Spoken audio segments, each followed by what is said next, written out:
que nos enseñes y nos guíes en el estudio de ella, que podamos, Señor, comprenderla y que tu palabra sea, Señor, de vida a nuestro corazón, que nos aliente, nos levante, nos lleve, Señor, a amarte y a caminar cerca contigo. Medida, Señor, hablamos de las cosas que están ocurriendo alrededor del mundo en tu pueblo, Señor, como el caso de ese pastor en Alemania, Padre, que se ha declarado bisexual y sin embargo la iglesia no ha hecho nada.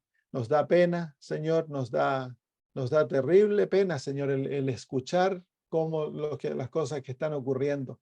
No tenemos nada en contra de que el hombre, Señor, oramos por él para que tu gracia, Señor, lo alcance, pero cuanto tan abiertamente, Señor, ha tomado una posición que va en contra de tus mandamientos y tiene, Señor, el descaro de presentarlo a la iglesia para que lo acepten como sea, viviendo una vida, Señor, en pecado, y la iglesia no está dispuesta, Señor, a corregir aquello. Entonces, Padre, apelamos a ti y pedimos que tú, Señor, seas el que intervengas, que tú, Señor, seas el que limpies, que tú, Señor, hagas, Señor, que se manifieste tu gracia y tu justicia en este caso también, Padre, para que haya temor en la iglesia a no, Señor, obedecer, a no, Señor, a caminar de acuerdo a lo que tú nos has dicho. Por favor, Padre, imploramos en el nombre de Cristo, toma la obra en tus manos como lo has prometido. Y Señor, tú sé el que dirige la obra. Sácala de las manos de los hombres, Señor, que hemos hecho tantas embarradas con lo que tú nos has dicho que hagamos. Te pedimos por Jesús que tú intervengas para que tu nombre sea glorificado, Señor, y el corazón de los hermanos, Señor, sea despierto, Padre, para que vean que la iglesia adventista es tuya, Señor, y que tú estás a cargo de ella. Gracias, Padre. Bendícenos en el estudio, lo pedimos por Jesús. Amén.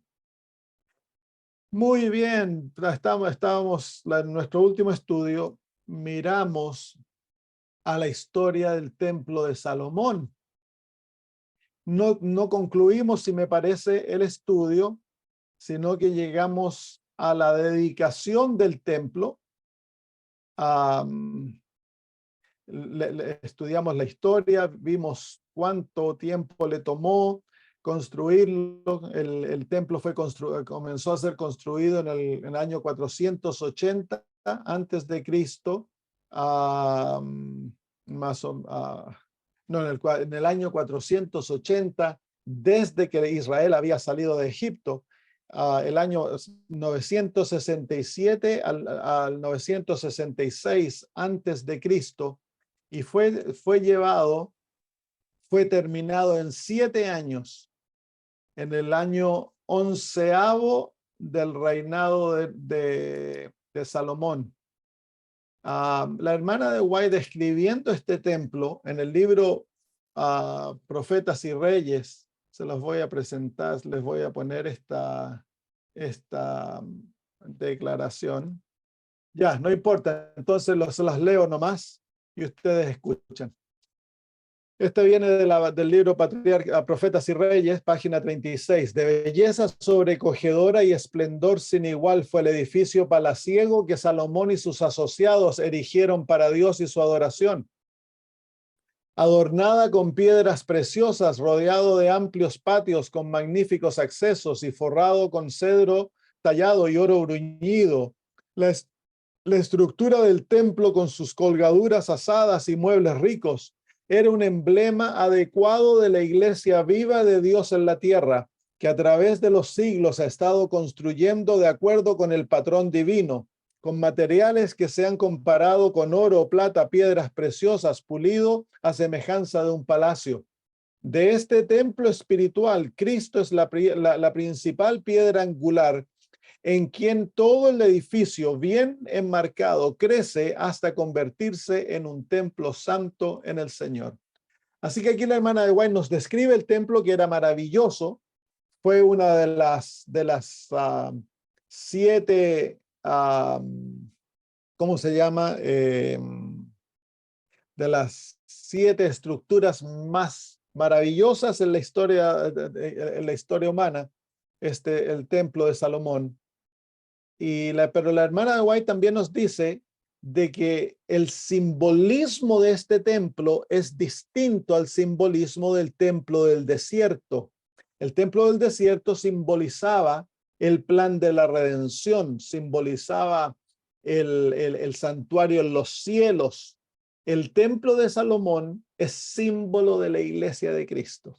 Simboliza a la iglesia de Cristo, y la manera que fue construido nos muestra la manera en que la iglesia ha sido llevada a la construcción del templo espiritual, de la cual Cristo es la cabeza, la piedra de ángulo.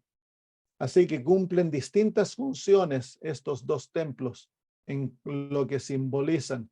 Muy bien. Cuando uno lee la historia de Israel en los libros de Primera y Segunda de Samuel, Primera y Segunda de Reyes, Primera y Segunda de Crónicas, uno se da cuenta de que en el tiempo en el cual Israel era fiel, la casa de Dios era cuidada, prosperaba. Los servicios se mantenían, el sacerdocio cumplía su labor, se celebraban las fiestas. Pero en los tiempos de infidelidad, se cerraba la casa, se cerraba el templo, se le sacaban todos sus tesoros. Cuando había idolatría, entonces se llenaba el templo de ídolos.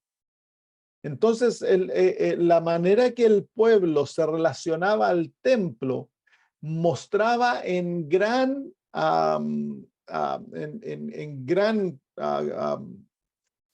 monto, se puede decir en gran cantidad, muestra la fidelidad del pueblo de Dios. Y es interesante, ¿no? Hoy que como pueblo adventista, que nosotros somos los herederos de las verdades del templo de Dios en los cielos y del plan de la redención, que hasta cierto modo se ha perdido en gran noción la realidad del templo de Dios y su labor. Se han levantado maestros, profesores, pastores, enseñando de que no hay templo en los cielos, que no hay juicio, como Desmond Ford y otros tantos que han seguido en ello. Muchos de los miembros ya no tienen idea de los servicios del templo en los cielos, de lo que Cristo está haciendo por nosotros, de lo que ocurrió en el año 1844. Y eso nos muestra, de cierto modo, la realidad misma que el templo de Salomón enseñaba, que si el pueblo de Dios era fiel, el templo era cuidado, sus servicios eran exaltados. Si el pueblo de Dios estaba en idolatría, si los dirigentes eran infieles, ocurría lo opuesto, exactamente lo opuesto. Vamos al libro de Ezequiel, capítulo 8, que nos da un ejemplo de la apostasía que había dentro del pueblo de Israel antes de que Israel fuese destruido. Ezequiel 8, 15 al 17. Dice, luego me dijo,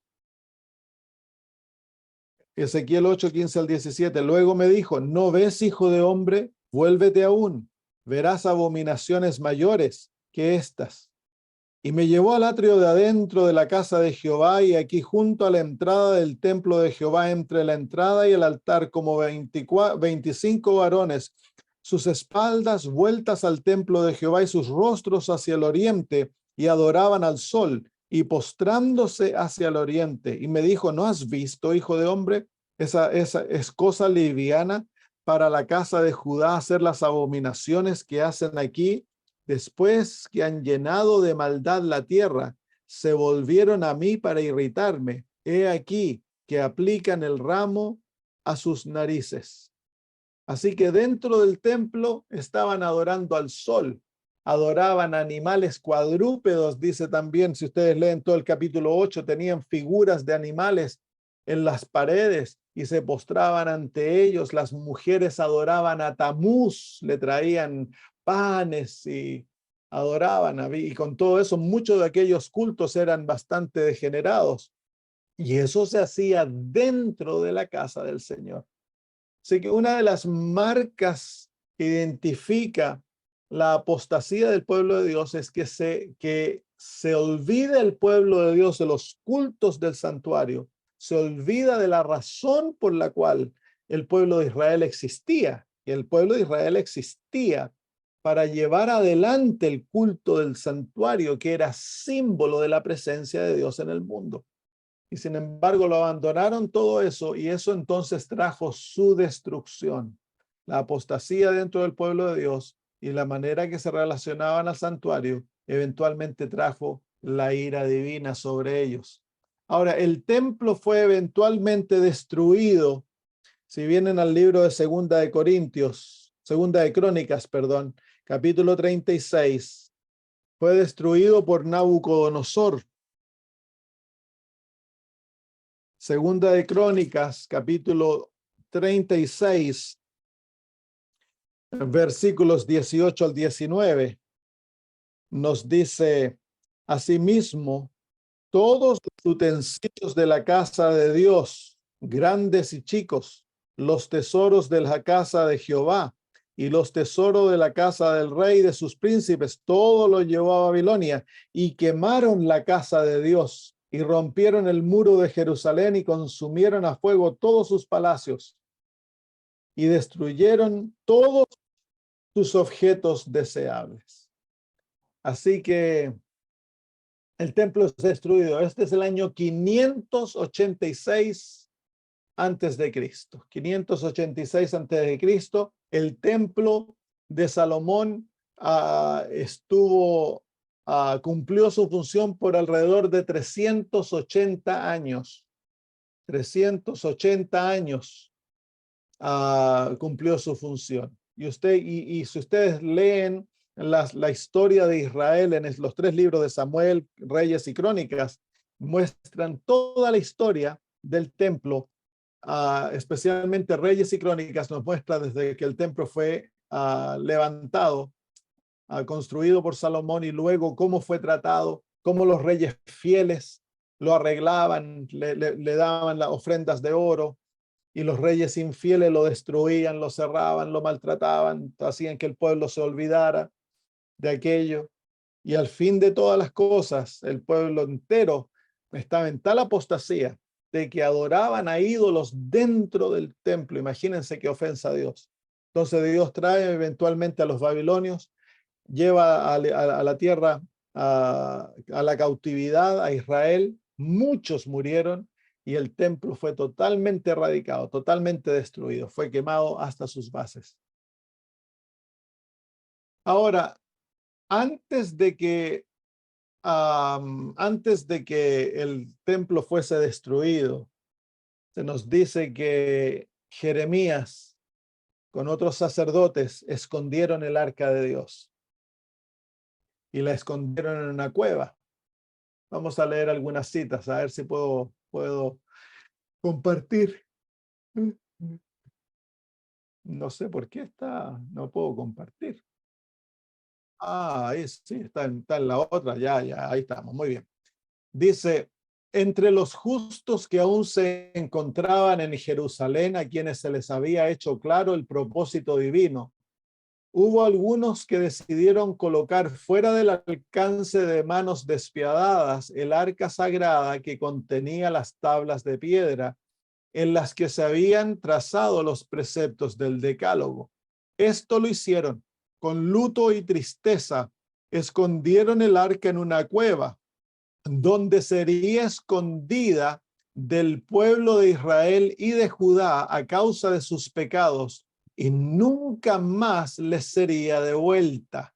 Esa arca sagrada aún está escondida, nunca ha sido perturbada desde que fue escondida. Así que claramente nos muestra la hermana de White de que Jeremías y otros hombres la tomaron y la escondieron y nunca más ha sido encontrada y nunca más le va a ser devuelta a Israel. Luego dice: nada de los escritos en esas tablas podría borrarse. Va a ser aquí vamos a descubrir la pregunta si es que va a ser redescubierta. Dice: nada de lo escrito en esas tablas podría borrarse. El precioso registro de la ley fue colocado en el arca del testamento y todavía está allí, escondido de forma segura de la familia humana. Pero en el tiempo señalado por Dios, Él sacará estas tablas de piedra para que sirvan de testimonio a todo el mundo en contra del desprecio de sus mandamientos y en contra de la adoración idólatra de un sábado falsificado. Así que aquí se nos muestra de que Dios va a sacar esas tablas y se las va a mostrar a los seres humanos cuando el sábado está siendo falsificado. Así que viene un tiempo en el cual Dios va a sacarlas. ¿Cómo y cuándo? Bueno, la hermana de White muestra de que aparecen las manos de Dios sosteniendo las tablas desde el cielo, pero va a ocurrir que se va a descubrir el arca antes de que cierre el tiempo de gracia. No es clarificado eso en esta cita. Vamos a ver otra cita más. Dice: hay abundantes evidencias de la inmutabilidad de la ley de Dios. Fue escrito con el dedo de Dios para nunca ser borrado, nunca para ser destruido. Las tablas de piedra están escondidas por Dios, pero serán producidas en el gran día del juicio, tal como Él las escribió. Así que claramente van a ser producidas en el día del juicio. Otra cita más, dice: cuando el juicio se siente y los libros sean abiertos y cada hombre sea juzgado de acuerdo con las cosas escritas en los libros, entonces las tablas de piedra escondidas por Dios hasta ese día serán presentadas ante el mundo como el estandarte de justicia. Entonces los hombres y las mujeres verán que la condición para su salvación es la obediencia a la ley perfecta de Dios. Ninguno encontrará excusa para el pecado. Por los justos principios de esa ley, los hombres recibirán su sentencia de vida o muerte. Así que claramente nos muestra la hermana de White de que van a ser nuevamente mostradas al mundo. Pareciese que al fin del juicio investigador, del juicio que ocurre antes de la segunda venida de Cristo, ese va a ser el momento cuando van a ser nuevamente restauradas a la raza humana y van a ser mostradas durante el tiempo en el tiempo del fin, cuando ocurra el asunto de la ley dominical. Entonces, a algún punto parece que la ley de Dios va a ser descubierta, el arca irá a ser descubierta, la ley va a ser sacada. Pero también sabemos que lo que la hermana de White nos dice en el libro del conflicto de los siglos, que durante la sexta plaga, las manos de Dios aparecen sosteniendo las tablas de la ley. Y sobre el cuarto mandamiento hay una esfera de luz que le da que llama la atención a la importancia del cuarto mandamiento, que va entonces a causar el secamiento del río Éufrates espiritual, ¿no? Cuando todo el mundo se van a dar cuenta que ellos han sido engañados y por lo tanto se van ahora, en vez de destruir al pueblo de Dios, van a destruir a sus líderes religiosos, nos dice las Sagradas Escrituras, y el espíritu de profecía. Muy bien, ahí terminamos la historia del templo de Salomón. La historia del templo de Salomón entonces culmina con la destrucción del templo en el año 586 a.C. a las manos de Nabucodonosor.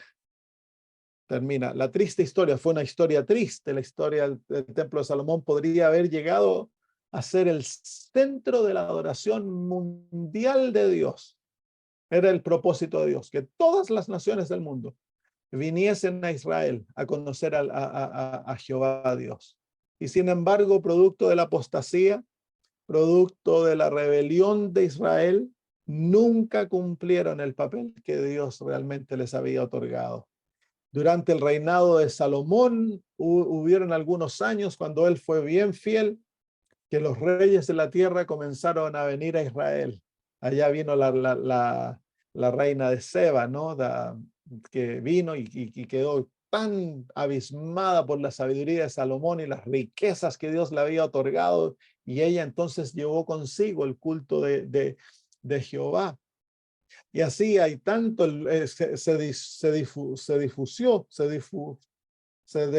derramó la luz del conocimiento del Dios verdadero durante el tiempo que Salomón fue fiel, pero Salomón luego cayó y su apostasía fue tan profunda que Israel nunca se recuperó.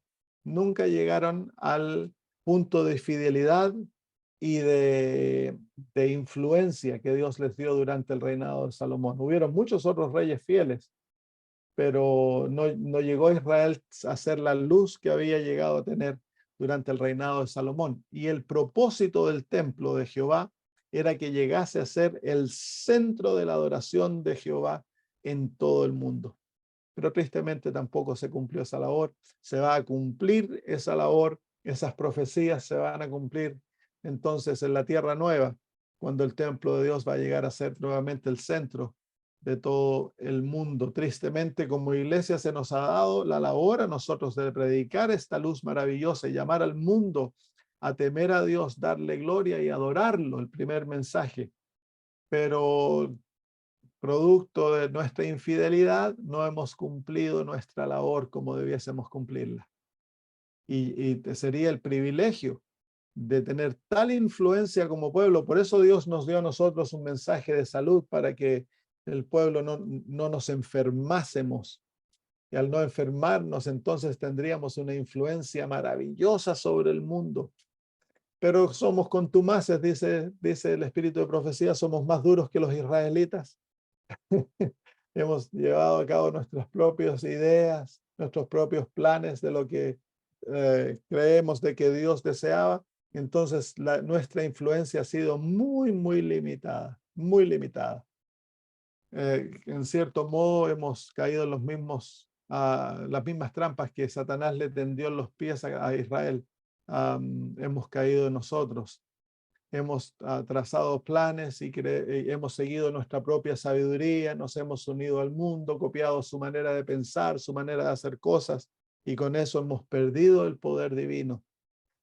Gracias a Dios que tenemos profecías que nos muestran de que Dios va a cumplir su plan a través de su pueblo en las últimas horas de este mundo. Va a ser cumplido su labor, todo el mundo va a ser iluminado con la gloria de Dios y millares de millares se van a unir a la verdad que Dios le ha dado a su pueblo. Así que eso se va a cumplir, lo que podría haberse cumplido ya y como iglesia haber sido una tremenda influencia al mundo y haber salvado millares, tristemente no se ha cumplido como Dios deseaba que se cumpliese. Muy bien, vamos a introducir el próximo templo, que es el templo que viene en construcción luego de que Israel vuelve a la tierra, a la tierra de Israel. Vamos a Jeremías capítulo 25. Jeremías 25, versículos 11 al 12. Dice: toda esta tierra será puesta en ruinas y en espanto, y servirán estas naciones al rey de Babilonia 70 años. Y cuando sean cumplidos los 70 años, castigaré al rey de Babilonia y a aquella nación por su maldad, ha dicho Jehová, y a la tierra de los caldeos, y la convertiré en desiertos para siempre. Así que el profeta Jeremías nos dice cuánto tiempo iba a estar la tierra en desolación. En el capítulo 29 y el versículo 10 se nos dice: porque así dijo Jehová, cuando en Babilonia se cumplan los 70 años, yo os visitaré y despertaré sobre vosotros mi buena palabra para haceros volver a este lugar. Así que el profeta nos muestra claramente de que la tierra iba a estar desolada por 70 años. Dios le iba a permitir cumplir sus sábados, nos dice las Sagradas Escrituras, producto de que los hijos de Israel habían violado el sábado y no le habían permitido a la tierra descansar. Dios entonces le iba a permitir a la tierra de Israel, a Canaán, descansar por 70 años. Al final de aquellos 70 años, Dios iba a permitir que Israel volviese y se reestableciera como una nación. Ahora, los 70 años iban a ser cumplidos alrededor del año 536, 535 antes de Cristo. En el libro de Esdras, el capítulo 1, versículos 1 al 4, se nos da aquella fecha. Dice, en el primer año de Ciro, rey de Persia, para que se cumpliese la palabra de Jehová por boca de Jeremías, despertó Jehová el espíritu de Ciro, rey de Persia, el cual hizo pregonar de palabras y también por escrito por todo su reino, diciendo, así ha dicho Ciro, rey de Persia, Jehová, el Dios de los cielos, me ha dado todos los reinos de la tierra y me ha mandado que le edifique casa en Jerusalén, que está en Judá.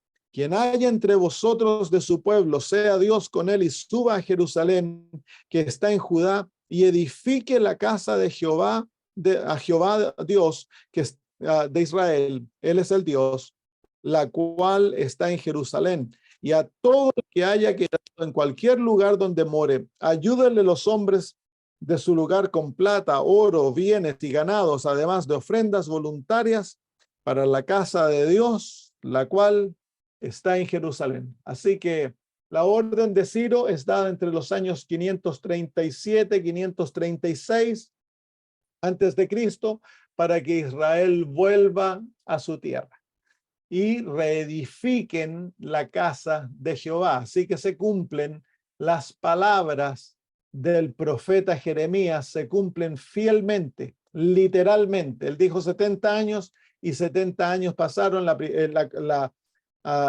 primera invasión de Babilonia en Judá fue en el año 605 antes de Cristo, cuando Daniel y sus amigos fueron llevados como esclavos. Y entonces los 70 años se cumplen en el año 535. Un año y medio antes de eso, entonces Ciro dio la orden para que Israel volviese a su tierra. Vamos a Esdras capítulo 2, versículo 1. Dice, estos son los hijos de la provincia que subieron del cautiverio, de aquellos que Nabucodonosor, rey de Babilonia, había llevado cautivos a Babilonia y que volvieron a Jerusalén y a Judá, cada uno a su ciudad. Entonces aquí nos dan el capítulo 2 una lista de todos los que subieron.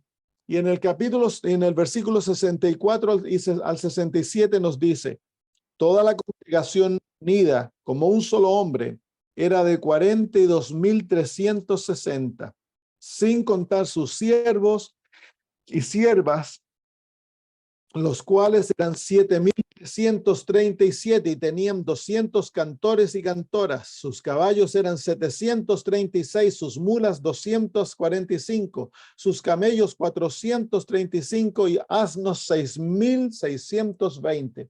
Y algunos, y ahí estamos. Entonces ahí está el número de los que suben, son 42.360 judíos más 7.337 esclavos y muchos animales vuelven a Judá.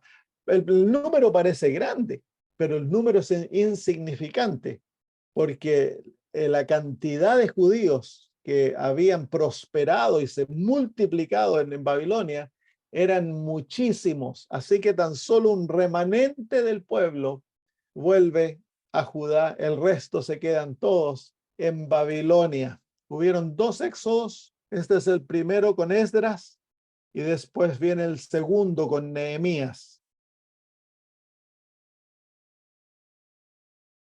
Muy bien, entonces se dieron ofrendas voluntarias. El rey pidió que se dieran ofrendas voluntarias, dice los versículos 68 al 69 del capítulo 2.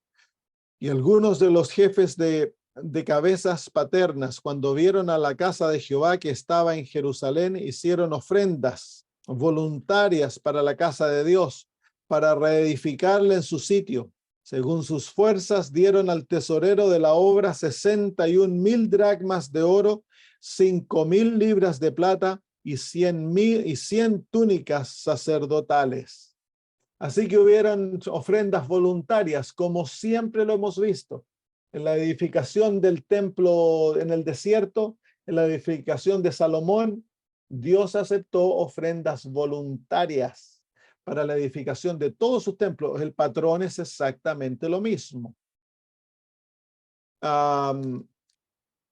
en Esdras capítulo 1, los versículos 7 al 11, nos da un detalle importante. Dice, y el rey Ciro sacó los utensilios de la casa de Jehová, que Nabucodonosor había sacado de Jerusalén y los había puesto en la casa de sus dioses.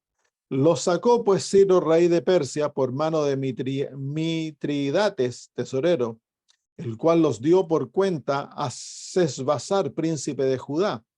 Y esta es la cuenta de ellos: 30 tazones de oro, 1000 tazones de plata, 29 cuchillos, 30 tazas de oro, otras 410 tazas de plata y otros 1000 utensilios. Todos los utensilios de oro y de plata eran 5400. Todos los hizo llevar Sesbazar con los que subieron del cautiverio de Babilonia a Jerusalén. Así que encontramos que algunos de los utensilios de oro y de plata el rey se los devuelve para que ellos los lleven de vuelta a Jerusalén y van a ser usados en el servicio.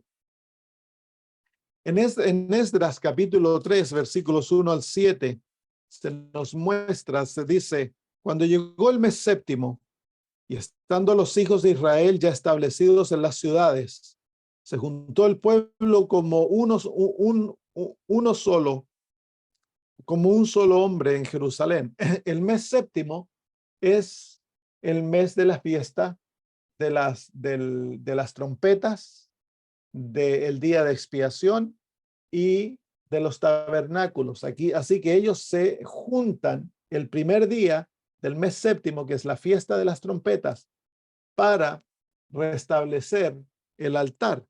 Dice el versículo 2, entonces se levantaron Jesúa, hijo de Josadac, y sus hermanos los sacerdotes, y Zorobabel, hijo de Salatiel, y sus hermanos, y edificaron el altar del Dios de Israel para ofrecer sobre él holocaustos, como está escrito en la ley de Moisés, varón de Dios. Y colocaron el altar sobre su base, porque tenían miedo de los pueblos de las tierras, y ofrecieron sobre el holocausto a Jehová, holocausto por la mañana y por la tarde. Celebraron asimismo la fiesta solemne de los tabernáculos, como está escrito, y holocausto cada día por orden conforme al rito, cada cosa en su día. Además de esto, el holocausto continuo, las nuevas lunas y todas las fiestas solemnes de Jehová, y todo sacrificio espontáneo, toda ofrenda voluntaria a Jehová.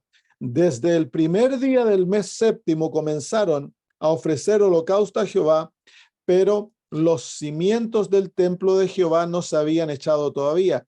Y dieron dinero a los albañiles y carpinteros, asimismo comida, bebida y aceite a los sidonios y tirios, para que trajesen madera de cedro desde el Líbano por mar a Jope, conforme a la voluntad de Ciro, rey de Persia, acerca de esto. Así que comienzan ellos restablecen el altar, lo ponen sobre sus bases en la misma posición donde había estado el altar en los días de Salomón. Hemos de recordar que el templo va a ser reconstruido en el mismo lugar donde había estado el templo de Salomón. Se van a usar los mismos, probablemente los mismos fundamentos, lo van a reparar y de ahí lo van a construir hacia arriba.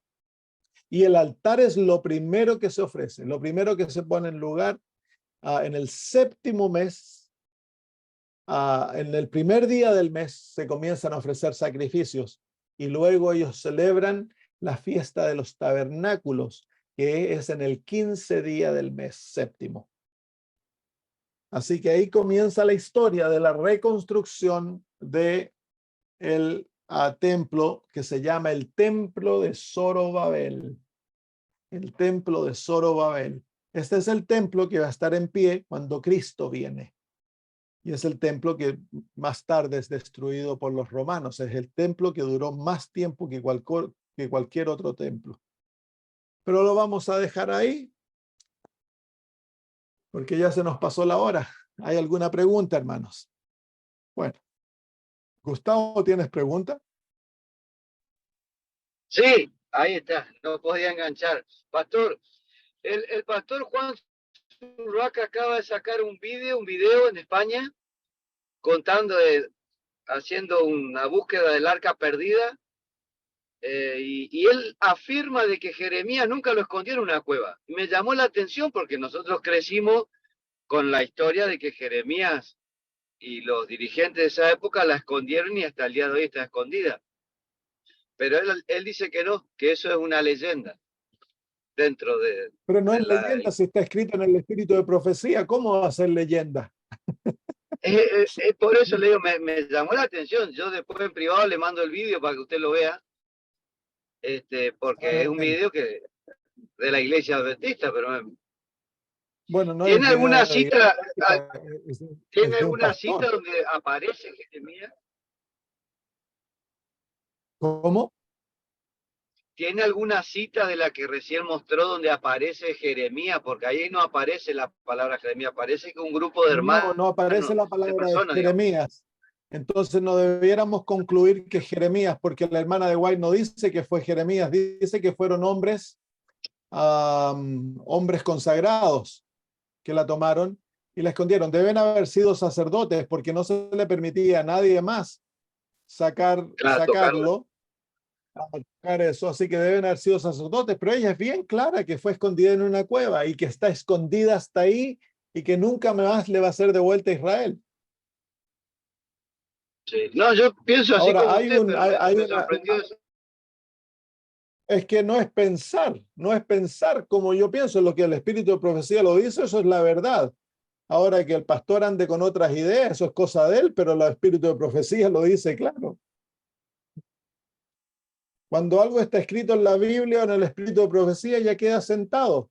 No es necesario, no es necesario hacer conjeturas en cuanto al asunto.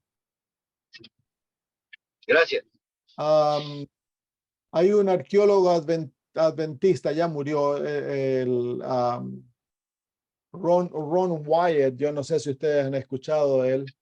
De Tennessee. Él dice haber encontrado el arca, sacó algunas fotos y todo, pero nunca quedó concluso. Él gastó casi todo su dinero tratando de obtener el permiso para poder excavar la cueva que está, y él dice que es una cueva que está debajo de donde Cristo murió. De la cruz. Eso, él mostró algunas fotos, pero las fotos no son claras como para ver.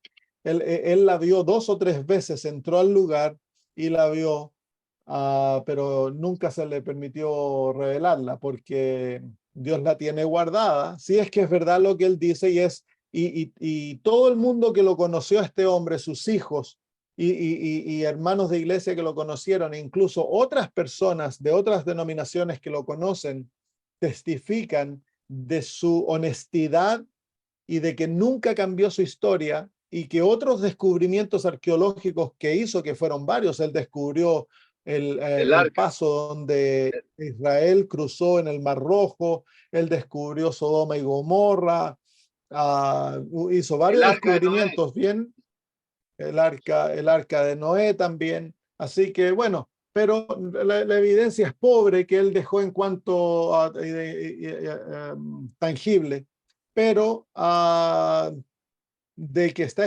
escondida en una cueva, el espíritu de profecía lo dice claramente, así que no es necesario conjeturar en cuanto a eso. Okay.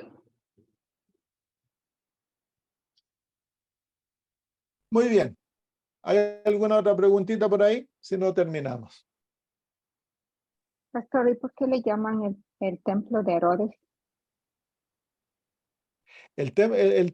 Porque en el año 20 antes de Cristo, Herodes invirtió dinero en el templo restaurándolo y engrandeciéndolo.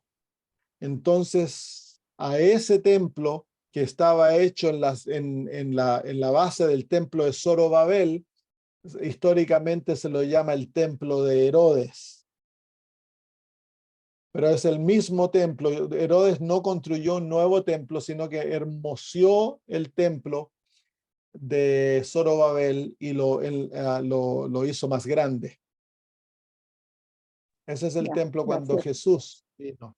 Ese es el templo donde Ujú. Jesús se lo presentó y El, todo eso. Pero es el mismo templo de Zorobabel. el que se destruyó. Ya, Claro. gracias.